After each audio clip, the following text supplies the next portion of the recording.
Il y a 8 jours, le 16 juillet 2021, Bergoglio a publié un nouveau document, un décret, un motu proprio, qui s'appelle Traditionis Custodes, qui a pour but, de façon assez claire, de limiter, de restreindre l'usage du missel de Jean 23 pour donc célébrer la messe traditionnelle sous les auspices de la hiérarchie moderniste. L'intention est claire, comme je le disais. L'intention, c'est d'étouffer et petit à petit de tuer, de supprimer tous les groupes anciennement Ecclesia Dei et assimilés qui avaient l'autorisation de dire la messe en latin selon les rubriques de Jean 23. Il y a eu bien sûr des réactions un peu dans tous les sens, de tous les bords.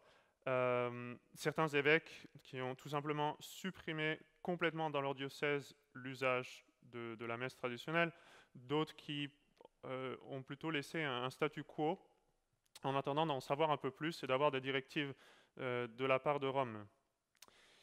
Tous les conservateurs, tous ceux qui se disent, qui se veulent traditionnalistes, tous évidemment se sont récriés en face de cette décision.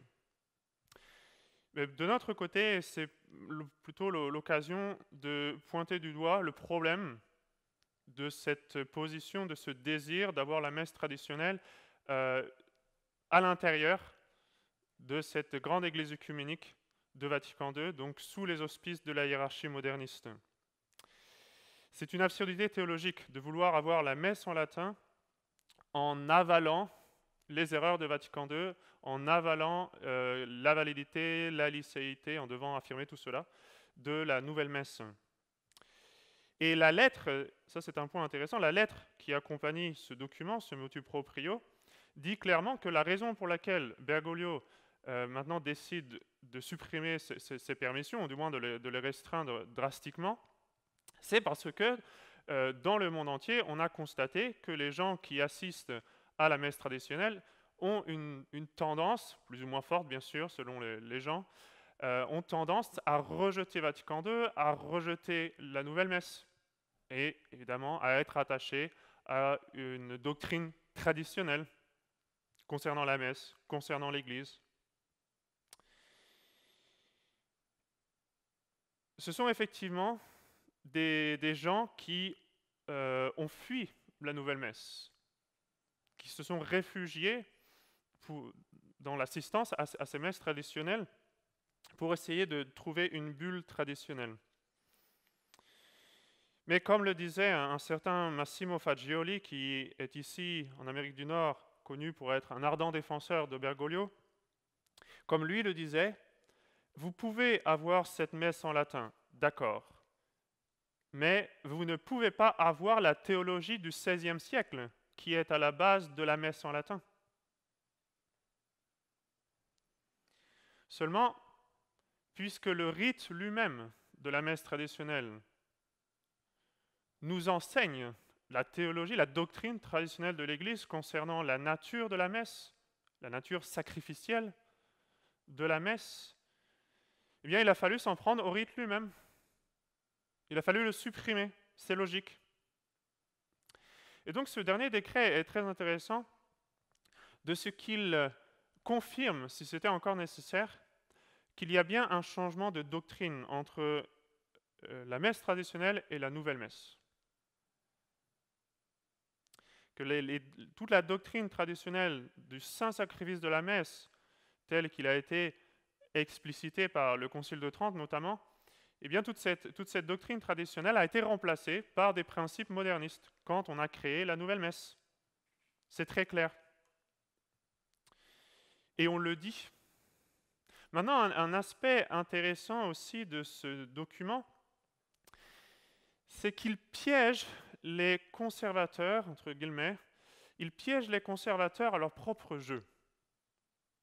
Les conservateurs se revendiquent traditionnalistes, se veulent traditionnalistes, attachés à la tradition de l'Église.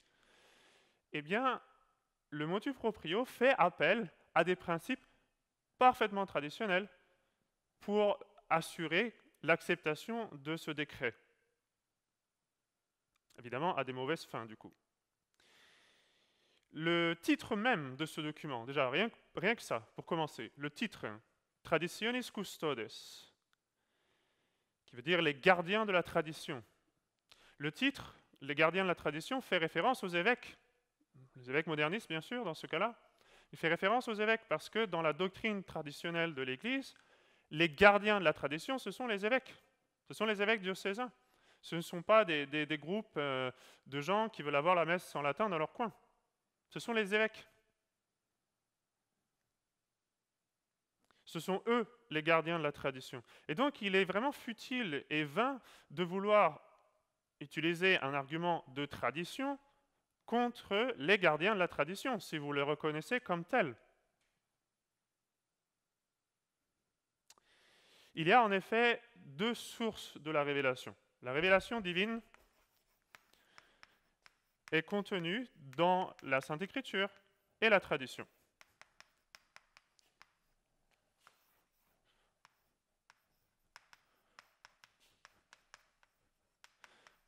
On trouve la parole de Dieu dans la Sainte Écriture et la tradition. Ces deux sources de la révélation divine sont pour nous une règle de foi. On apprend la foi de ces sources-là, on doit y conformer notre foi, ce que Dieu a révélé. Donc on appelle cela la règle éloignée de la foi. C'est la règle de notre foi, on y conforme la foi.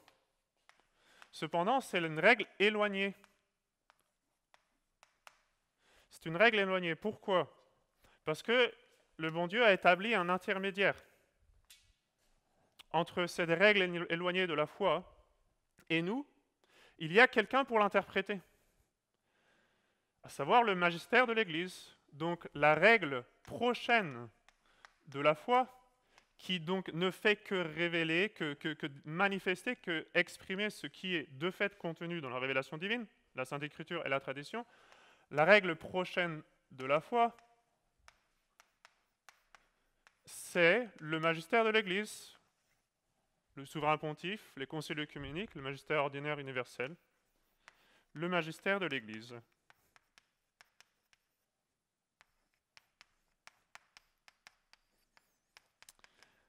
C'est le magistère de l'Église qui nous dit ce qui, de fait, est effectivement contenu dans la Sainte Écriture et dans la tradition. Donc c'est le magistère de l'Église qui a autorité pour interpréter la Sainte Écriture et la tradition.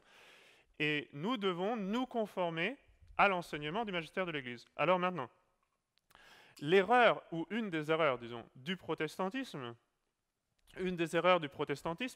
c'est d'interpréter soi-même la Sainte Écriture, donc une des deux sources de la révélation, la Sainte Écriture dans ce cas-là, et de l'opposer à ce que dit le magistère de l'Église. Donc d'interpréter la Sainte Écriture contre ce que dit le magistère de l'Église. Voilà vraiment le logiciel, disons, du fonctionnement du protestantisme. Maintenant, aujourd'hui, concrètement, on fait face à une erreur qui est très proche.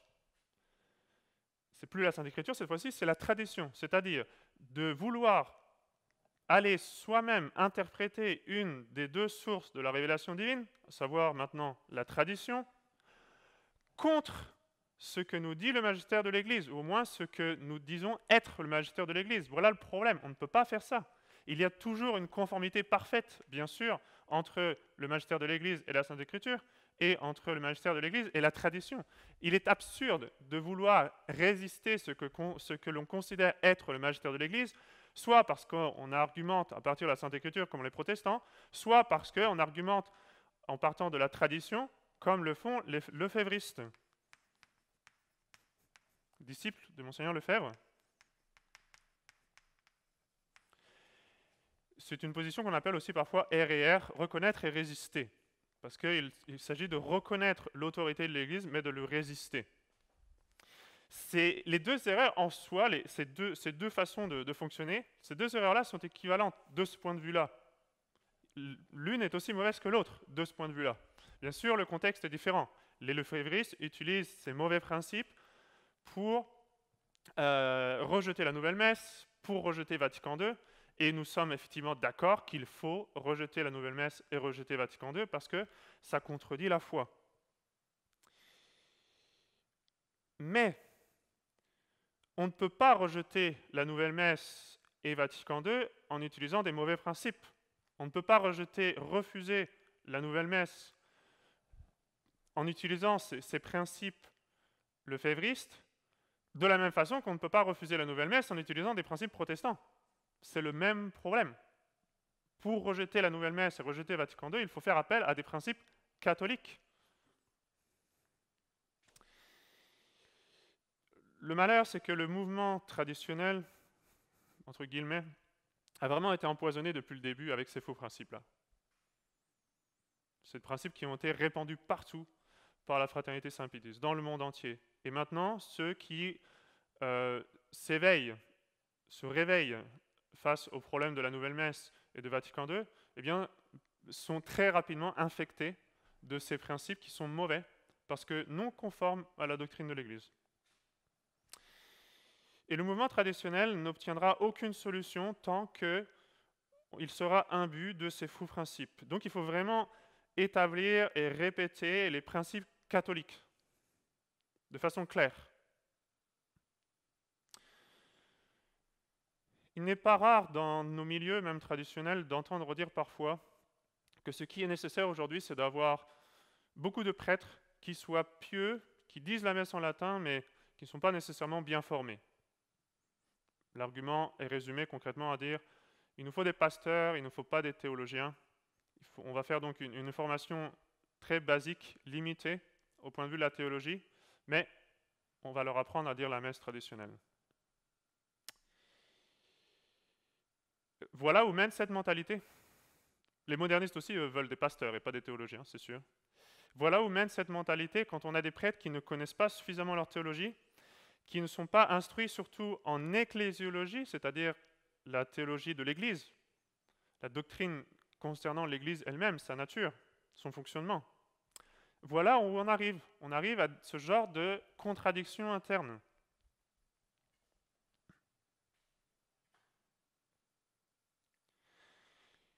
Écoutez le reproche que Dieu donnait par la bouche du prophète Osée aux prêtres qui refusent d'étudier, qui refusent de méditer, de s'imprégner de la doctrine. Mon peuple s'est tu parce qu'il n'a pas eu de science. Parce que tu as repoussé la science, je te repousserai pour que tu n'exerces plus mon sacerdoce.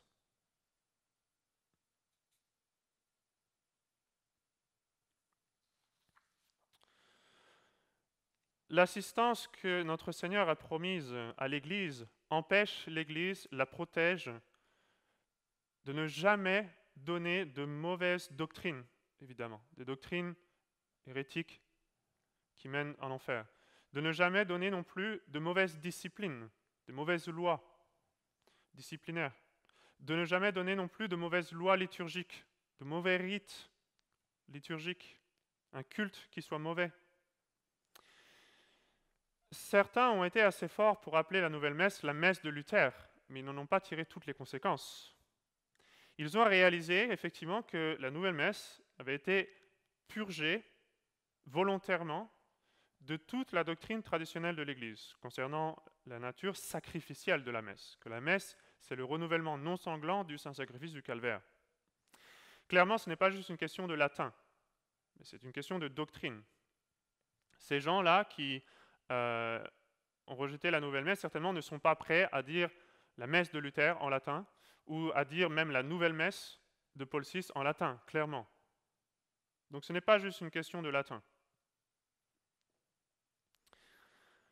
L'Église catholique, qui a été instituée par notre Seigneur Jésus-Christ comme le moyen unique de salut, ne peut pas emmener ses fidèles en enfer par ses lois universelles. Il est impossible que l'Église ou que l'autorité suprême de l'Église, par conséquent, donne une mauvaise loi liturgique, impose aux fidèles du monde entier un rite qui soit mauvais ou simplement déficient d'une façon ou d'une autre. Effectivement, dans ce cas, alors, on devrait répéter les paroles du pape Léon XIII dans son encyclique Satis Cognitum, où il disait « Il s'ensuivrait, ce qui est évidemment absurde, que Dieu lui-même serait l'auteur de l'erreur des hommes. Seigneur, si nous sommes dans l'erreur, c'est vous-même qui nous avez trompés. Donc il est impossible pour nous d'attribuer à l'autorité suprême de l'Église un mauvais rite liturgique. Sinon, on devrait dire, Seigneur, c'est vous-même qui nous avez trompés. Parce que l'autorité du pape, c'est l'autorité du Christ. Pie XII l'a dit. Le pape Grégoire XVI, en 1833, disait d'une façon semblable: est-il possible que l'Église, qui est le pilier et le fondement de la vérité, et qui reçoit continuellement du Saint-Esprit l'enseignement de toute vérité, puisse ordonner, accorder ou permettre ce qui irait au détriment du salut de l'âme, au mépris et au préjudice d'un sacrement institué par le Christ? C'est inconcevable, c'est impensable, c'est impossible que l'Église puisse faire une telle chose, c'est impossible. Grégoire XVI dit ordonner, il dit même accorder ou permettre. Il est impossible que l'Église permette que les sacrements soient bafoués, que les rites des sacrements deviennent mauvais. À plus forte raison, le saint sacrifice de la messe.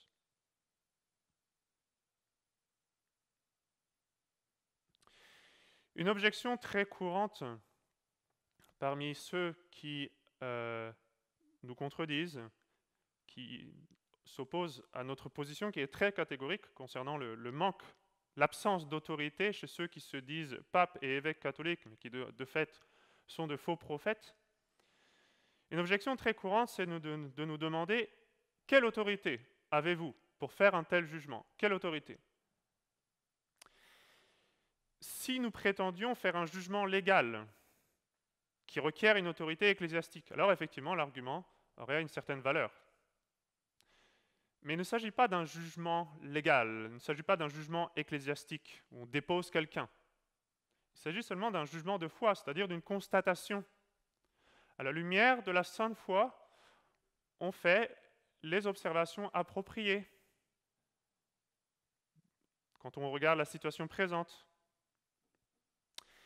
La vertu de foi, en effet, nous demande de rejeter la liberté religieuse, de rejeter le communisme, de rejeter la collégialité, de rejeter toutes les erreurs de Vatican II, de rejeter la nouvelle messe, etc. Parce qu'il est impossible pour notre esprit d'adhérer à deux choses contradictoires, à deux doctrines contradictoires.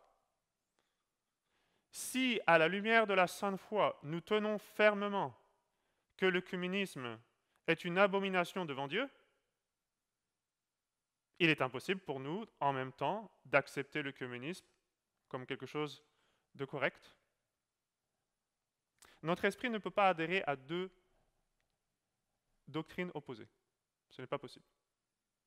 Donc si par la foi, nous tenons que le communisme est une abomination, on ne peut pas, en même temps, par la foi, tenir que le communisme est acceptable. Et le pape Pie XI, en effet, disait de l'œcuménisme, il l'appelait, je cite, une erreur assurément fort grave qui disloque de fond en comble les fondements de la foi catholique. Donc, quelle autorité avons-nous pour faire un tel jugement? Eh bien, nous avons l'autorité de notre foi. L'autorité de notre foi, elle est basée, elle est motivée par l'autorité même de Dieu révélant. Le motif de la foi, c'est Dieu révélant. Nous avons aussi l'autorité de saint Paul, dans son épître aux Galates, où il explique les choses de façon très claire. Il nous dit « Mais si quelqu'un, fût-ce nous-mêmes, ou un ange du ciel, vous annonçait un autre évangile que celui que nous vous avons annoncé, qu'il soit anathème. » Si nous-mêmes, saint Paul, c'est lui qui parle, vous annoncez un autre évangile, qu'il soit anathème. Et on n'a pas besoin d'être un exégète en Sainte Écriture, on n'a pas besoin d'être un père de l'Église pour comprendre qu'anathème, ça ne veut pas exactement dire la même chose que unacum, c'est-à-dire d'offrir la messe en union avec Bergoglio. Ou que anathème, ça veut dire la même chose que ecclesia Dei, ou que anathème, ça veut dire communion partielle. Qu'il soit anathème, c'est vraiment clair. Qu'il soit anathème, on le chasse, on le fuit.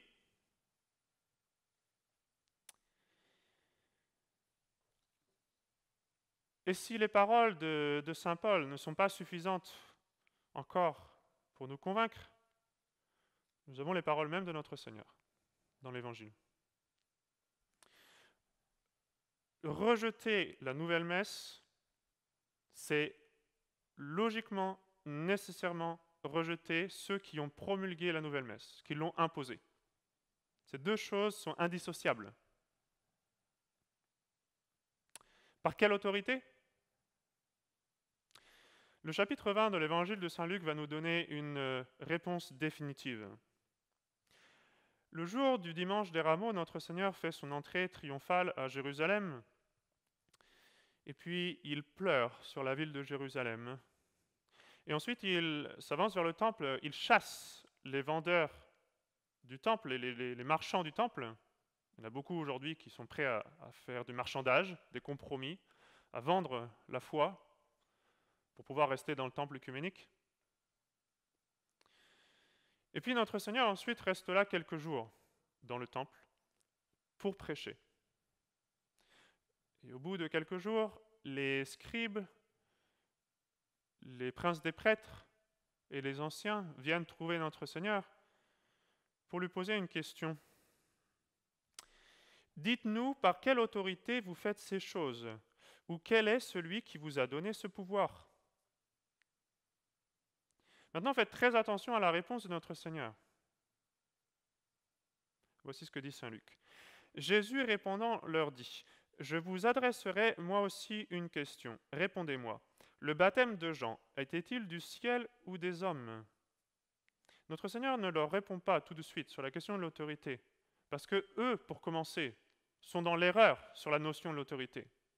Notre Seigneur veut manifester la contradiction interne de leur position par rapport à saint Jean-Baptiste, dans ce cas-là, dévoiler ainsi leur hypocrisie. Quand il est question d'autorité, ce sont eux qui sont dans l'erreur. Donc saint Luc continue. Mais ils pensaient en eux-mêmes, disant, « Si nous répondons du ciel, il dira, pourquoi donc n'avez-vous pas cru en lui? Et si nous répondons des hommes, tout le peuple nous lapidera, car il est persuadé que Jean était un prophète. » Ils répondirent donc qu'ils ne savaient d'où il était.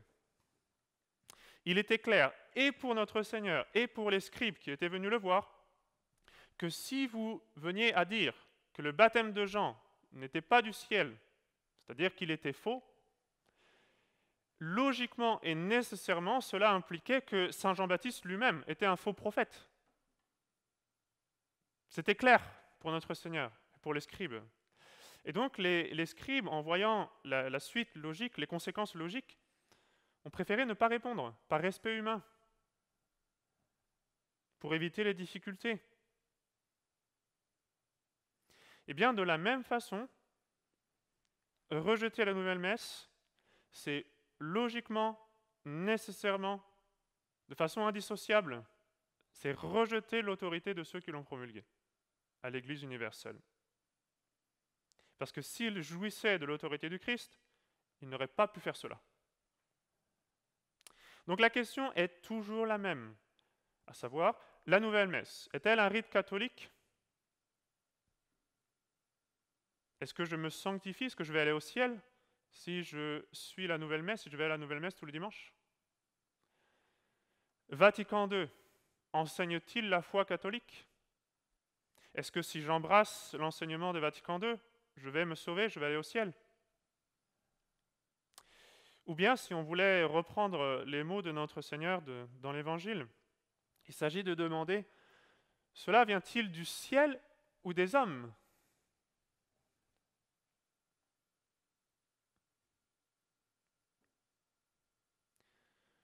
La plupart des prêtres qui se veulent traditionnels ne répondront jamais à cette question. Ils préfèrent répéter les paroles des scribes qui disaient « Nous ne savons d'où il est ». Voilà ce qu'on appelle de l'ignorance affectée. Voilà ce que c'est que de volontairement refuser de savoir. Eh bien, ces prêtres qui refusent la clarté, qui refusent de se prononcer, comme les scribes, devant notre Seigneur, ces prêtres devraient craindre et devraient méditer ces paroles du livre d'Osée que notre Seigneur pourrait bien leur adresser. Parce que tu as repoussé la science, je te repousserai pour que tu n'exerces plus mon sacerdoce.